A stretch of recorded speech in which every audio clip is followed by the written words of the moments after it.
With the second season of Shadow and Bone right around the corner, I thought this would be the perfect time to revisit the show's first season. When Season 1 of Shadow and Bone appeared in my Netflix feed in early 2021, I was immediately drawn to it. Knowing nothing about the series, it had two big things in its favor that drew my attention on first glance. First being that it was very clearly a new fantasy series, by far my favorite genre, which made me far more inclined to give it a chance. The second big thing that it had going in its favor was Ben Barnes.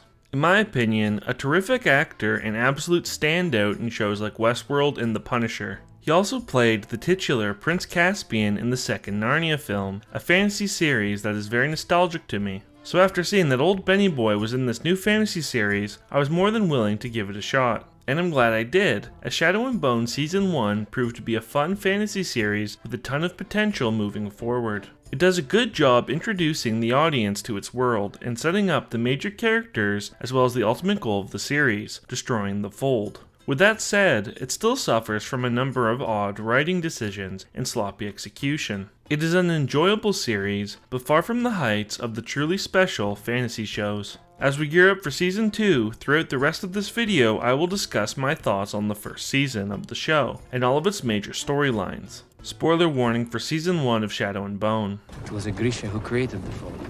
If a Grisha destroys it, maybe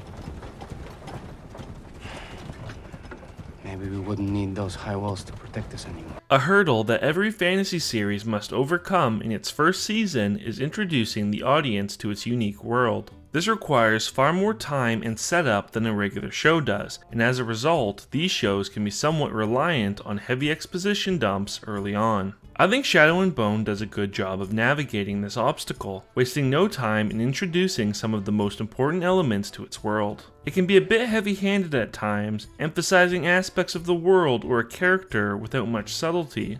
I live in East Ravka, but I've never been welcome here. Because I look like my mother, and she looked like the enemy. Maybe to get a better view from your country. She grew up here. Come on.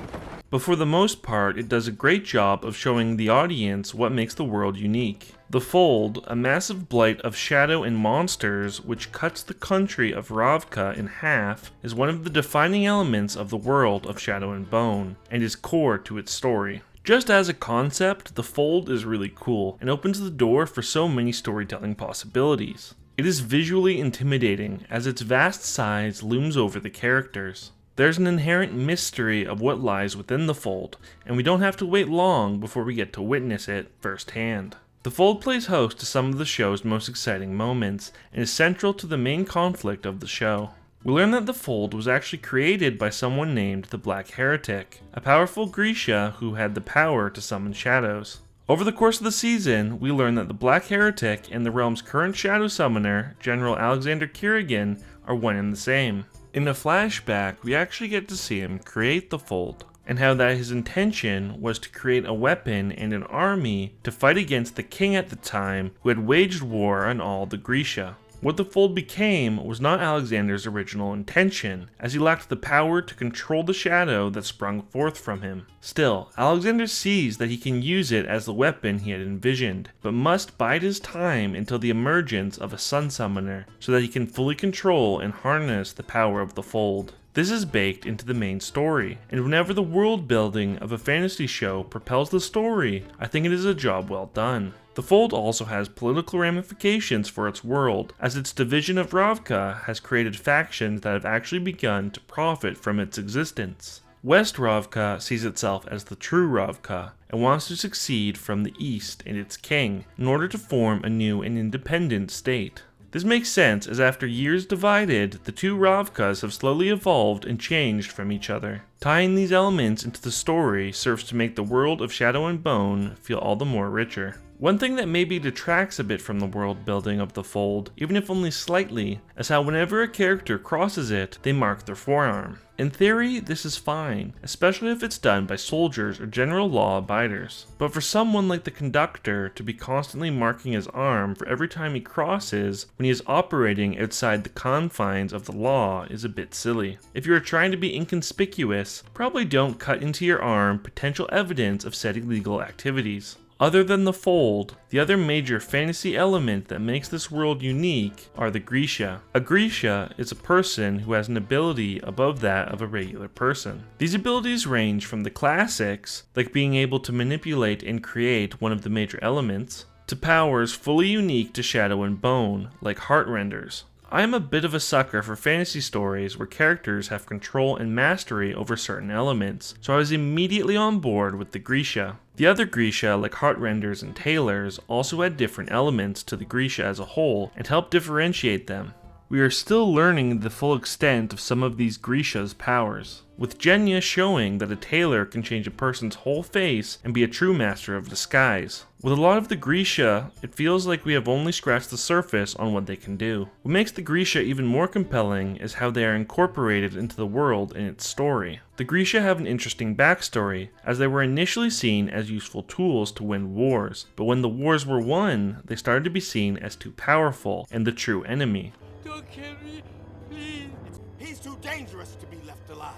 This led to them being hunted down, causing the man of many nicknames, Alexander, the Black Heretic, and the Darkling, to create the Fold. This proved in the eyes of many the dangers that Grisha posed, and made them even more hated than they were before. However, over the years, the Darkling was able to build a force of trained Grisha and recruit them into an army at the disposal of the Ravkan king. They are hated by much of the masses, especially since their recruitment process entails testing children and then taking them away from their homes so that they can be trained. By the time of Shadow and Bone Season 1, they have carved a nice little niche for themselves, as they are feared but respected. This was done in no small part to the drip marketing campaign that they employed, as they wear something called a kefta. Keftas make the Grisha stand out and look phenomenal as they are impressing with their powers. With the Sun Summoner being found, it has given some Grisha hope that if the Fold is destroyed, they will no longer be so reviled. Overall, I think the Grisha have an incredibly rich history and add a lot to the story. Shadow and Bone did a good job with its world building and was able to use these elements to complement the story and its characters.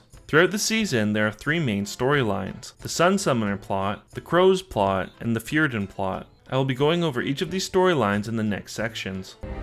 This is what I am.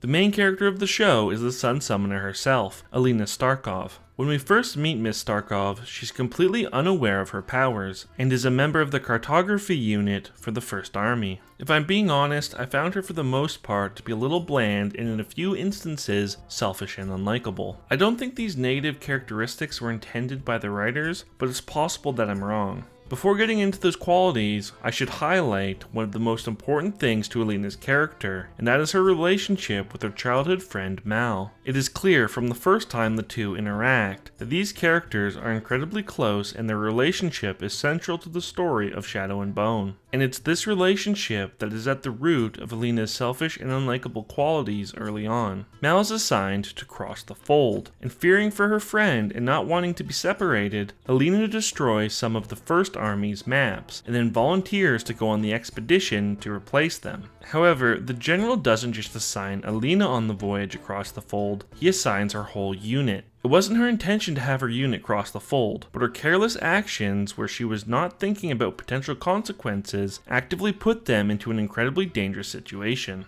On said expedition, all of her fellow cartographers are killed. At this point, I would have expected to see some guilt or remorse about how her actions got her unit killed, but she doesn't ever mention them again, or look like she feels any regret. I know that some members of her unit were mean to her, and maybe that's why she doesn't care that her actions led to their deaths. But she doesn't even show any remorse about Alexi's fate, someone who was nice to her and seemingly her friend. It just serves to make Alina look unnecessarily callous and like she doesn't care about what happens to anyone except for Mal. This stands in contrast to how Mal reacts later in the season when his friends die following him to find the stag. He feels guilt about their ultimate fate, which only makes Alina's lack thereof more apparent. I actually have some issues with that first expedition into the Fold, besides what I've already mentioned. Before we enter the Fold, we have a nice Fire Grisha, or Inferni as they are called, give us the lowdown on the do's and don'ts of crossing the Fold. As we go into the Fold, it gets dark, but we like it dark. That keeps us from drawing attention. That's how we travel. The only light we use is the blue one at the mast. She explicitly says that light draws the attention of monsters and that they only use a very special light when in the fold. So naturally, the very first thing that happens is some goober lights a lantern and draws the attention of the Volcra, which begin to massacre the skiff. Was he in the bathroom when she gave the safety speech? I recognize that the whole purpose of this scene from a writing perspective is to reveal Alina as the Sun Summoner, but I am annoyed that in order to achieve this goal, they rely on nameless characters acting like complete idiots. Characters being stupid as a means of propelling the plot forward really feels to me like a bad case of lazy writing. Also, after Alexei jumps off the skiff, why does he decide to run all the way to the other side of the fold, instead of turning around and running back the way he came? It looked like they were in the fold for a total of 3 minutes before the goober lit his lantern, so I would think that it would be a much shorter distance back from where they left. At least in the way it was presented to the audience, this too felt like a bit of a plot demands it moment, because in order for the crows in West Ravka to learn about the Sun Summoner, Alexei needs to run across the entirety of the fold without seeing another Volcra, instead of turning around and going home. After Alina lights up like a Christmas tree, she is brought forth to the Darkling, and for the next few episodes the dynamic between these two characters becomes a focus. As a Sun Summoner, Alina is highly sought after by everyone, either to kill her and prevent her from destroying the fold, or to train her in hopes of her doing just that. As a result, the Darkling brings her to the little palace, where he can train her and watch over her. Although on the surface it seems like the Darkling is looking out for her and helping her train, the reality is that his end goal is to be able to control her. He employs some tactics that a cult would use to try and indoctrinate someone. He cuts Alina off from all outside connection in her life before him. He has her dressing in his colors. He tries to make her completely dependent on him. Definitely creepy, but all of this adds to the reveal that he is actually the Black Heretic and doesn't want to destroy the fold. While Alina is enjoying her stay in the little palace, Mal has been trying to find some way to get back to her. When he sees one of her drawings paired with an order to locate the Great Stag, he takes this as a message from Alina. I volunteer as tribute!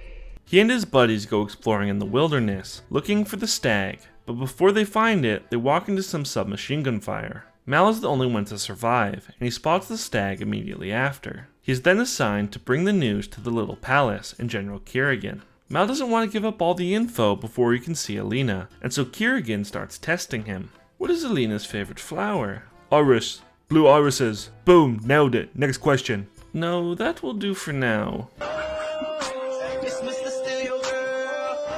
This motherfucker? With Mal's help, Alexander and Alina are about to get it on when they are interrupted and Bagra reveals that Alexander is the Black Heretic. This reveal is cool, even if the logistics of it don't make very much sense when you start to think about it. I think in concept it is cool that Alexander is the Black Heretic, and he has played the long game to finally weaponize the fold and emerge from the shadows to enforce his will on Ravka. Where it loses me a little is in the details. Bagra says that Alexander has faked his death countless times over the years as he waited for the Sun Summoner to reveal themselves. It is also noted that only a member of the Black Heretic's bloodline can have the shadow summoning power. So when he comes back to life as another one of the Heretic's ancestors, does he do so as a 35-year-old man who looks exactly the same as his theoretical father? You would imagine that as a member of a noble family, the members of that family would be known. So would he hire some kid to pretend to be him whenever he would start up a new life before taking the mantle himself? It really doesn't make that much sense to me, but it's possible I could be missing something.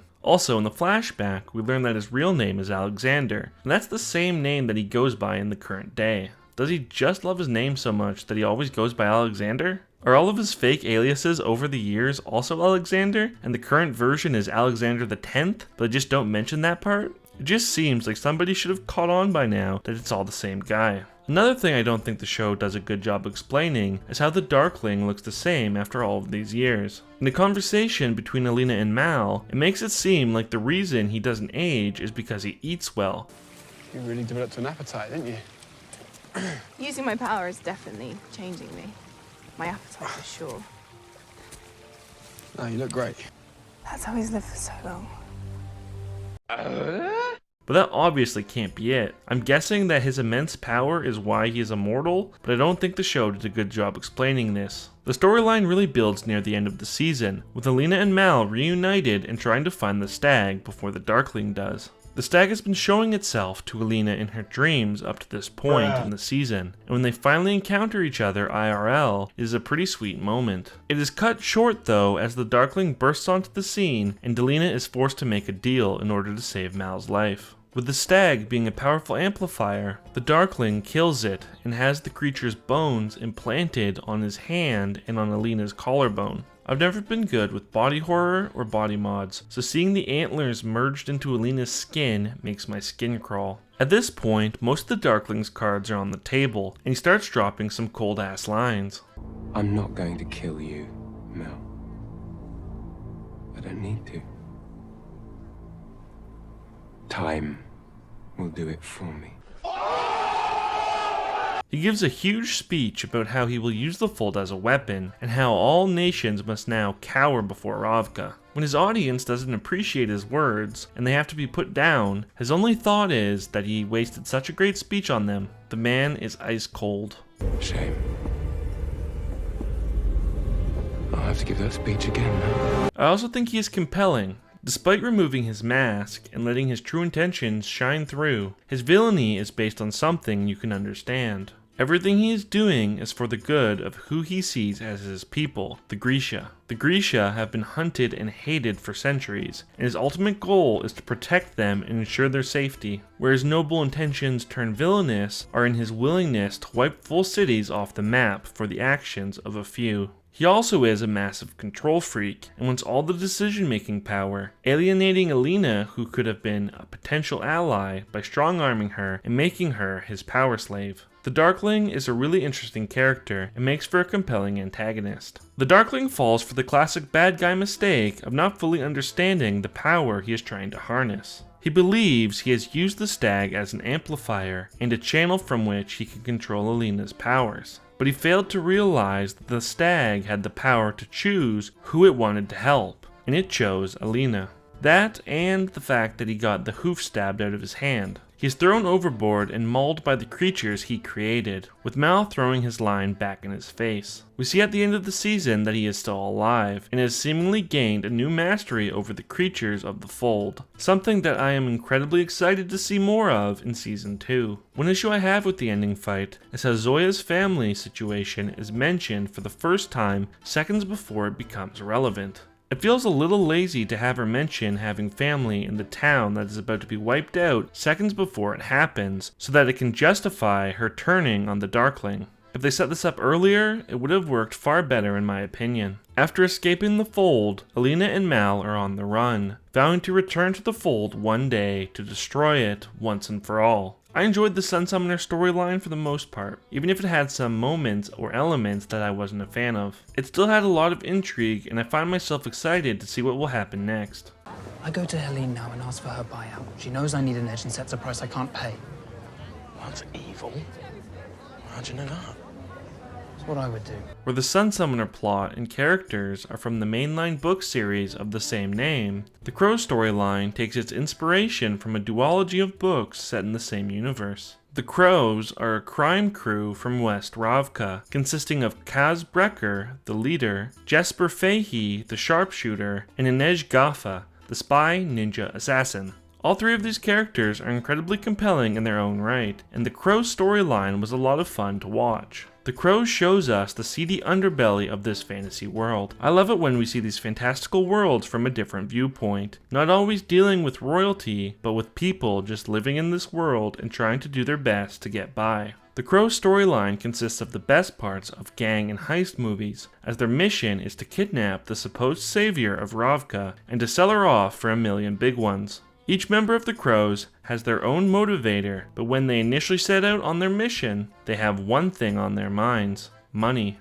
However, throughout the course of the season, we learn more about these characters, and their ulterior motives start to surface. Kaz is a man with a history. He owns the Crows Club, and is by nature a skeptic. He is certain that Alina is a fake for most of the season, only conceding near the end that she is the real deal, when he could find no alternative to the things that he witnessed. He is a cunning and ruthless businessman, understanding how others operate based on how he would do things. He refuses to cow to anyone, and we learn that his greatest motivators are spite and revenge. It's clear that he has had a previous run-in with fellow crime boss Pekka Rollins, with this conflict between the two likely coming to the forefront in the second season. Despite his harsh exterior, Cass seemingly cares for his companions Jesper and Inej, as he tells them that he needs them, and even is willing to lay it all on the line for Inej. Jesper is probably the simplest of the trio, as he is incredibly likable and a bit of comedic relief. He's a treat every time he is on screen, and if his actor wasn't as good as he is, some of his lines would have come off as cringy or off-putting. His main motivation is greed. That as long as we get paid, I don't care if she's real or not. My only real complaint about Jesper is his refusal to shoot Grisha in the face instead of their bulletproof keftas. The show gives some pretty weak justification for this, in an attempt to lampshade it. Still couldn't shoot the pretty face. Oh, gotta stop doing that. But it still bothers me because there's a few conflicts he could end in seconds if the show wasn't so concerned with extending them. Inej is a ninja extraordinaire with a tragic past. She was split up from her family from a young age and sold into the servitude of the menagerie. Over the years, she developed her skill set to the point that she proved herself useful enough for Cass to buy her freedom. However, she's in constant fear of that being taken away from her once again. She is still searching for her brother after all these years, and clings to what little connection remains to her of her family. She is a true believer in the Sun Summoner, and when she sees that Alina is the real deal, she no longer has any intention of carrying out the mission. She is a ninja in everything she does, refusing to leave through the front door on principle, going through windows instead. Early in the season, the Crow storyline is some of the most compelling stuff, as they try to figure out a way to cross the fold while dealing with the host of obstacles that Ketterdam throws at them. Their train voyage through the fold is a really cool set piece, and the moment when Alina basically kidnaps herself for them is also a highlight. After they lose Alina, their storyline slows down a bit for me, but I am still confident that the Crows will soar to new heights in Season 2. That's all going to depend on what side of the border we're on.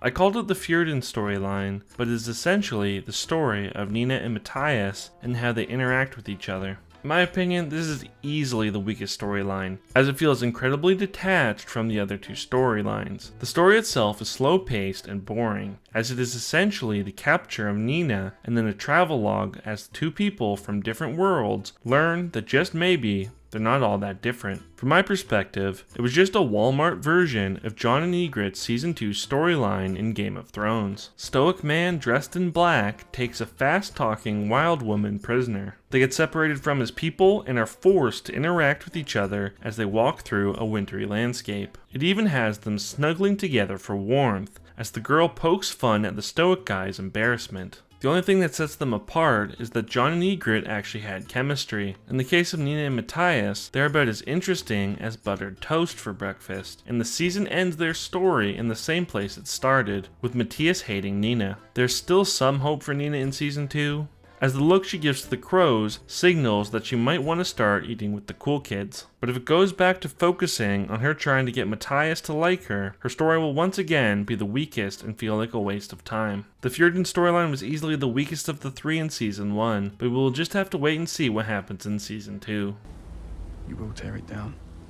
Season 1 of Shadow and Bone provided a fun new fantasy show that had a lot of elements and characters that I enjoyed. It did a good job with its world building and introducing the audience to the main goal of the series. It has done a good job establishing the groundwork so that Season 2 and onwards can be even better. With that said, it still had a number of issues where characters did stupid things in order for the plot to progress, or when it flubbed some of the finer details, making some of the big moments fall apart when you think about them too hard. If I had to give Season 1 of Shadow and Bone a rating, I would probably give it a high 6, maybe a low 7. It has all the potential to be even better moving forward, but Season 1 is a good start. Heading into Season 2, I am hopeful and excited. If you somehow made it to the end of this video, I want to thank you for watching. If you enjoyed the video, it would mean a lot if you liked and subscribed. It really helps the channel. Thank you for watching, and I hope to see you in the next video.